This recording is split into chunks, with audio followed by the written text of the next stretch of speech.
안녕하십니까. 2020년 3월 1일 새벽 모기 팩트 시작하겠습니다.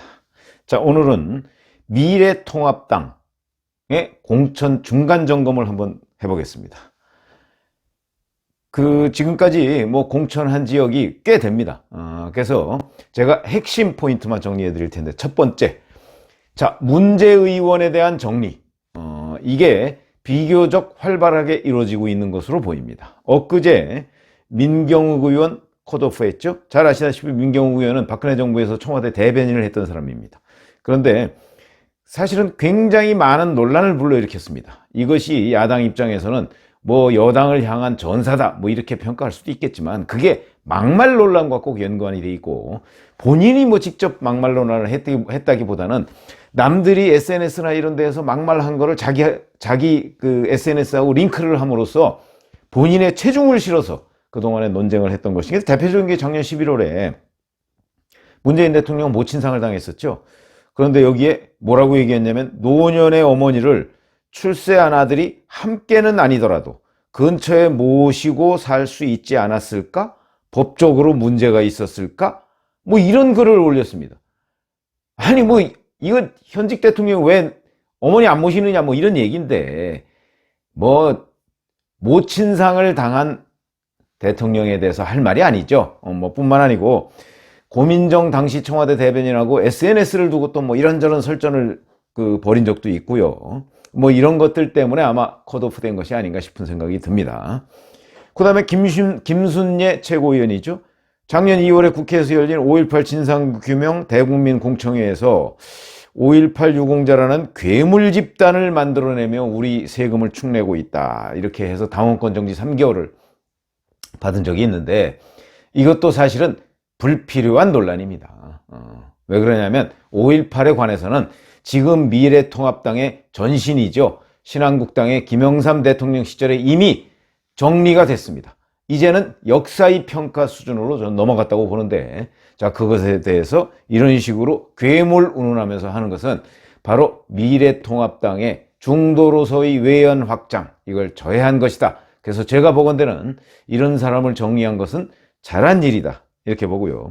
그 다음에 강남병의 이은재 의원이라고 있었는데, 잘 아시죠? 이은재 의원 그러면 사퇴하세요, 갑자기 이렇게 얘기했던 사람. 그 다음에 곳곳에 맨날 겐세이 이런 표현을 썼었고, 이런 것들 때문에 수차례 막말 논란이 있었던 그런 의원인데, 이번에 컷오프 됐습니다. 거기에다 또 윤상현 의원, 잘 아시다시피 2016년에 김무성 당시 대표한테 욕설을 한 그런 녹취록이 한때 나온 적이 있어서 파문이 일었었는데, 윤상현 의원 하면 친박의 대표적인 그런 의원이었고, 그러니까 국정농단과 관련해서 무관하다 이렇게 얘기할 수는 없는 입장이니까, 그런 데에 대한 단죄 차원에서 정리한 것, 이런 긍정적으로 평가할 수 있겠다, 이런 생각이 들고요. 그러면 이 문재의원 정리라는 측면에서 아직도 정리할 의원이 많이 있다고는 하지만, 이제 김진태 의원 경우가 또 떠오르는데, 김진태 의원은 현지 지역구 사정이 김진태 의원을 정리했을 때 대안으로서 마땅한 사람이 없다, 아마 이런 현실적인 이유가 있었던 것으로 보입니다. 아직 제대로 손을 대지 못하고 있는 것인데, 그런 부분, 그래서 종합적으로 보면 문재의원 정리 차원에서는 대략 한 80점 정도는 줄 수가 있겠다, 이런 말씀을 드리고요. 자, 그 다음에 두 번째, 이제 이게 어찌 보면 이게 더 중요할 수도 있습니다. 대선 주자급의 험지 차출. 근데 예를 들어서 이제 황교안 대표가 서울 종로에 나가네 마네 이런저런 것들 때문에 굉장히 오랫동안 시간을 끌고 있었는데, 어찌 보면 이것 때문에 그동안에 이 미래통합당의 공천 일정이 계속 뒤로 늦춰졌다, 이렇게 얘기할 수도 있습니다. 그래서 이제 김용호 공천관리위원장이 자, 험지 나가라 이렇게 얘기하니까 황교안 대표가 주저하고, 그러면서 안 나갈 듯이 얘기하고 이러다가 내 방향은 내가 정한다, 이런 식으로 하면 거의 안 나겠다는 얘기하고 똑같은 얘기 아니었습니까? 그런 식으로 얘기를 했었는데, 그 부분에 관해서 공천관리위원회에서 최후 통첩을 했습니다. 언제까지 정해라, 이렇게 하니까 황교안 대표가 최종적으로 그 중간에 제가 보건대는 김병준 전 비대위원장이 사실은 아무도 안 나가면 내가 종로에 나가겠다. 내가 평창동에 사니까 내가 종로에 나가겠다. 라고 한 것이 저는 황교안 대표를 자극했다고 봅니다.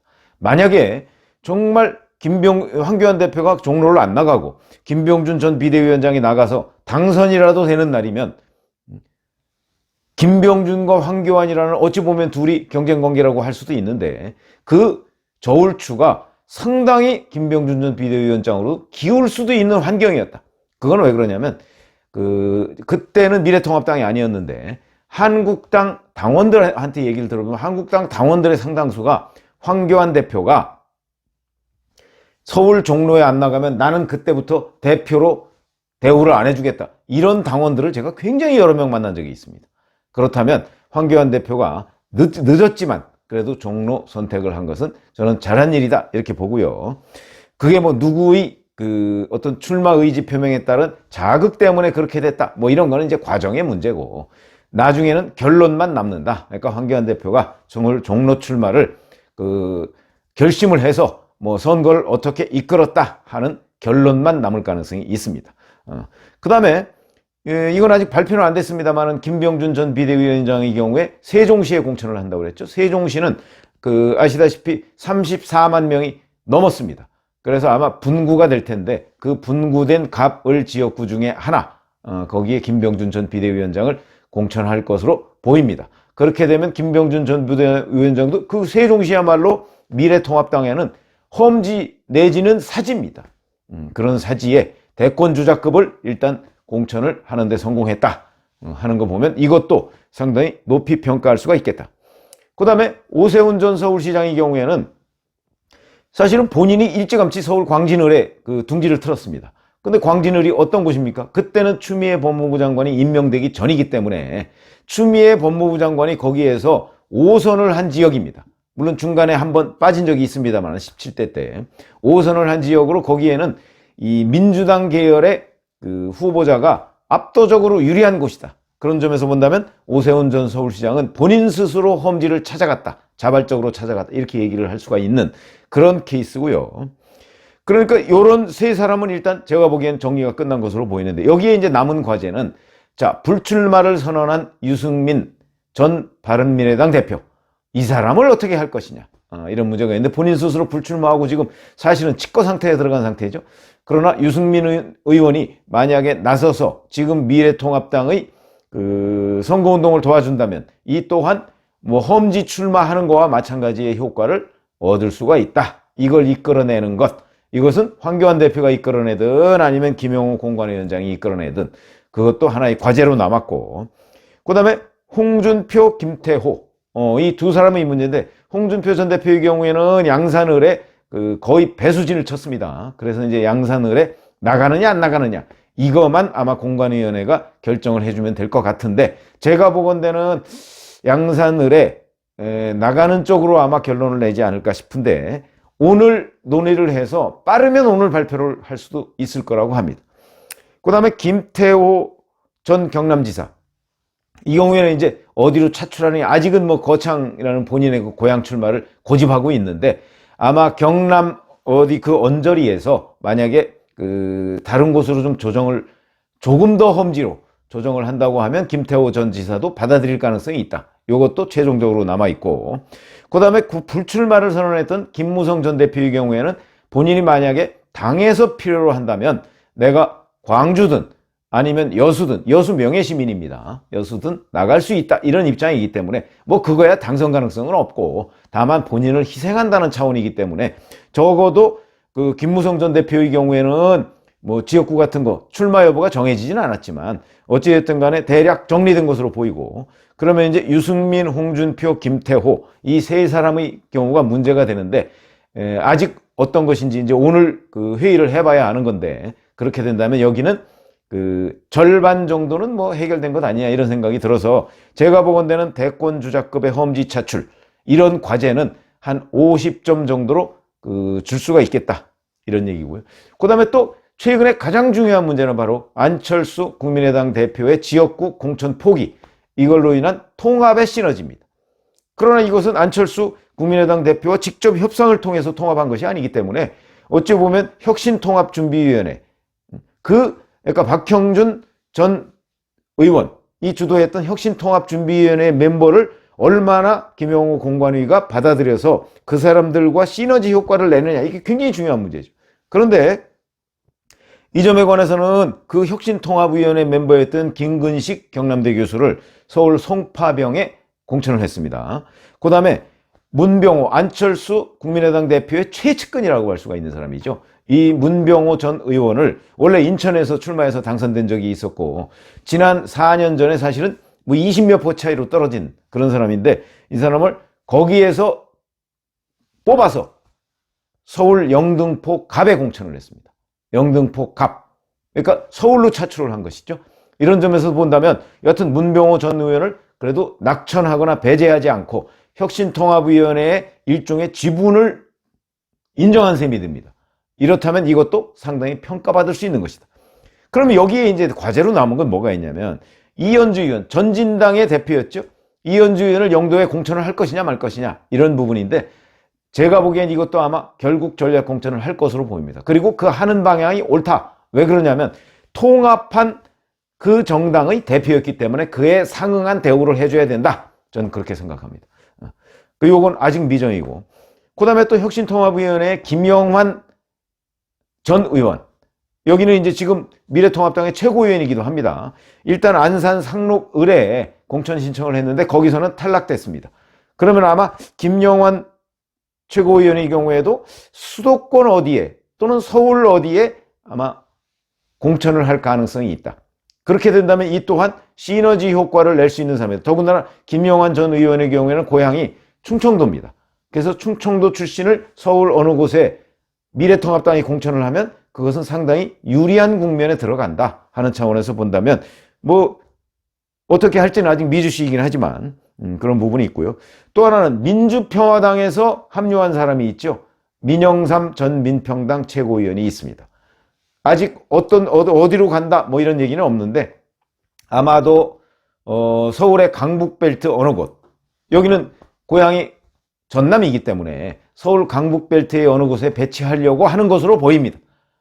이것이 완벽하게 됐을 때는 저는 통합의 시너지 효과는 뭐 거의 90% 이상 날 것이다 이렇게 보는데, 아직 미정인 사람들이 몇 있다는 점에서 본다면 이 통합의 시너지 효과라는 것도 제가 보건대는 그래도 한 70점 정도는 줄 수 있지 않을까 이렇게 생각합니다.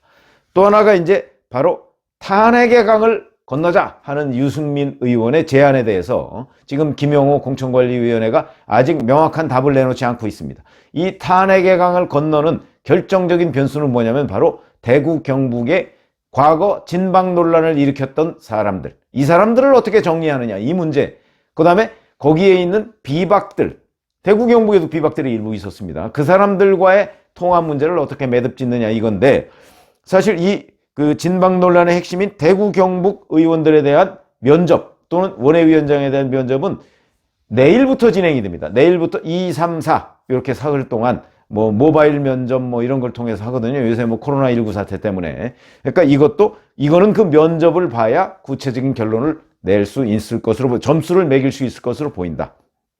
그리고 오늘은 부산, 울산, 경남에 대해서 심사를 합니다. 아마 오늘 심사를 해서 바로 오늘 발표될지는 모르겠으나, 부산, 울산, 경남의 경우에는 불출마하는 현역 의원들이나 이런 사람들이 워낙 많기 때문에 별 문제가 없는데, 지금 제가 그래서 제목을 절반의 성취, 진짜 승부처가 남았다 이렇게 얘기하는, 절반의 성취는 지금까지 제가 80점, 70점 준 이런 부분을 저는 절반의 성취로 본 것이고요. 그 다음에 진짜 승부처가 남았다는 부분은 대구 경북 의원들에 대한, 그 사람들에 대한 물갈이를 어느 정도 하느냐, 이게 대구 경북의 선거에도 영향을 미치지만 대구 경북 선거는 어찌 보면 그다지 중요하지가 않습니다. 왜 그러냐면 대구 경북은 이미 제가 낙동강 전선이 무너졌다 이렇게 얘기를 했었죠. 그거는 민주당의 낙동강 전선이 무너졌다는 것이거든요. 그렇기 때문에 그거는 이미 대구 경북은 아마 거의 미래통합당이 싹쓸이 할 것입니다. 그러나 거기에서 물갈이를 얼마나 하느냐는 것이 바로 수도권 선거에 영향을 미치기 때문에 대구 경북을 주목하는 것이다. 그래서 진짜 승부처는 대구 경북, 그러니까 내일부터 면접을 보는 대구 경북 의원들에 대한 물갈이에 달렸다. 그것이 곧 수도권 선거에서 미래통합당이 얼마나 우세한 성적을 거두느냐, 이거의 하나의 결정적인 변수가 될 것이다. 그러니까 여기는 아직 시작도 안 했기 때문에 제가 점수를 매기기가 어려운데, 지금 TK 의원들은 서로 눈치만 보고 지금 거기서 불출마하겠다는 의원 별로 없습니다. 뭐 장석춘 의원, 유승민 의원은 뭐 원래 미래통합당 의원이 아니었으니까 뭐 그 정도, 정종섭 의원 뭐 이 정도인데, 제가 보건대는 이 TK 의원들에 대한 물갈이 폭과 물갈이의, 그러니까 양과 질, 이런 것들이 수도권 선거에 결정적인 영향을 미칠 것이다. 그렇기 때문에 절반만 지금 성취를 했고, 나머지 절반 부분은 지금 빈칸으로 남겨놨는데, 만약 대구 경북에 대한 물갈이가 제대로 이루어지지 않고 만족스럽지 못하다면 수도권 선거에 악영향을 미칠 것이다. 그렇다면 전체적으로 미래통합당의 공천 성적은 굉장히 낮아질 것이고, 만약에 대구 경북의 물갈이가 기대만큼 상당한 정도로 진행이 된다면 전체적인 공천 성적도 굉장히 올라가고 통합의 시너지 또한 굉장히 올라갈 것이다 라는 관점에서 본다면, 미래통합당 공천 중간 점검은 전체적으로 보면 아직은 절반 정도의 성취에 불과하다. 그리고 TK 의원들의 물갈이, 그에 대한 질과 양, 거기에 전체적인 성적이 달려있다. 이렇게 말씀을 드릴 수가 있겠습니다.